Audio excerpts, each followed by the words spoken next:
The Ward, the 2010 film directed by John Carpenter, actually does break a lot of silence, as Ghost of Mars was the last thing he had directed, which was in 2001.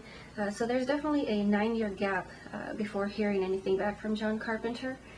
So it basically does follow a girl who has been recently institutionalized. Kristen just basically meets a few of the other girls on the ward.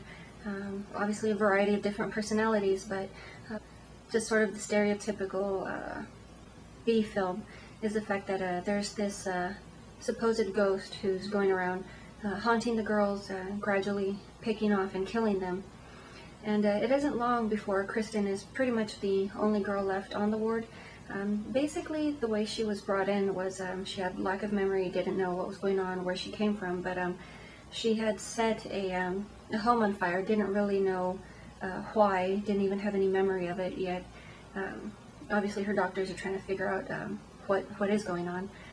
So it isn't long before Kristen is obviously the last girl standing, and by this time we discover that the ghost was a girl who actually lived on the ward years ago, and she had basically been murdered by the other tenants. So she's basically seeking revenge, murdering everyone who did kill her, including Kristen, who supposedly, obviously was not around, but guilt by association, what can you do?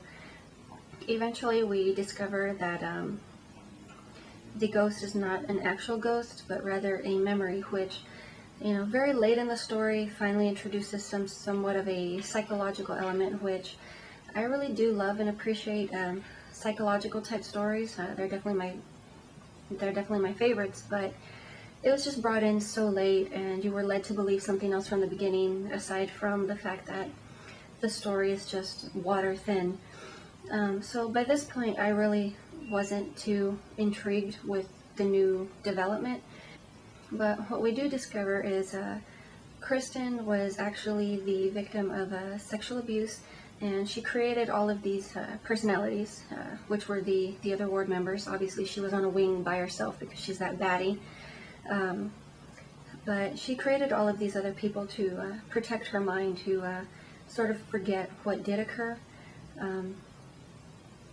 And she has been in therapy to try to eliminate these other personalities to bring the real person back, which is Alice.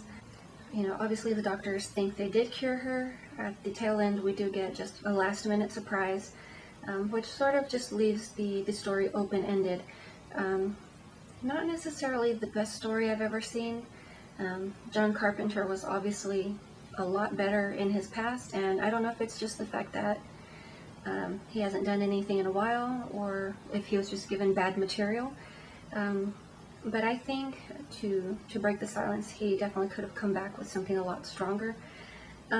It's a decent story, I just really didn't care for it too much. Definitely, just considering the John Carpenter name, I was just expecting something more, and I guess that was my fault. But either way, that is pretty much all I have for you today, and I will see you when I see you.